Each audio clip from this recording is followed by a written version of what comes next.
nak guna mic yang mana yang terbaik? Nak guna mic ni ke? Handheld mic yang kita pegang atau yang ni? Head mic. Mana satu yang terbaik sebenarnya? Jom kita tengok. Asasnya kedua-dua mikrofon itu dia ada fungsi dia. Dia ada tempat, dia ada masa untuk kita gunakan.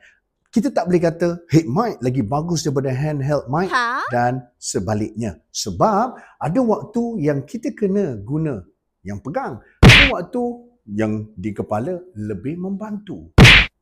Contoh, mic pegang ni Abang Bat selalu guna kalau keadaan situasi tu speaker dia taklah berapa power sangat, tak berapa kuat sangat. Jadi Abang Bat akan pilih mikrofon yang pegang sebab kita boleh dekatkan dengan mulut, kita boleh jauhkan daripada mulut. Dan kalau Abang Bat nak buat sound effect contoh, Abang Bat akan gunakan mikrofon ni sebab kita boleh buat macam-macam pergerakan dan juga perubahan dari segi sudut dia. Membantu sebenarnya. Head mic pula, yang powernya adalah tangan kita akan bebas.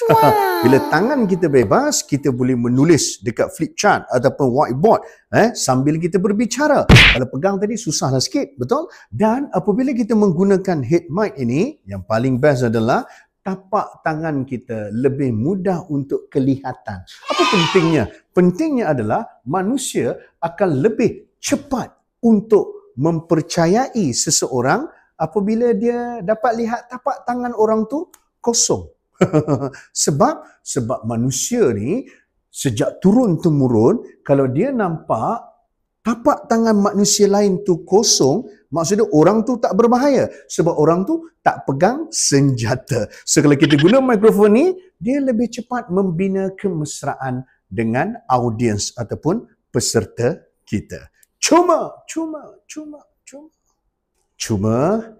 mikrofon itu hanyalah alat. Alat tu power macam mana sekalipun, tapi kalau kita sendiri tak mampu untuk menyampaikan dengan berkesan, dengan keyakinan, dengan strategi, maka alat-alat tu akan menjadi sia-sia. So, jom belajar lagi bersama dengan Abang Bat, teknik dan juga rahsia untuk menguasai kemahiran komunikasi berimpak tinggi. Apa?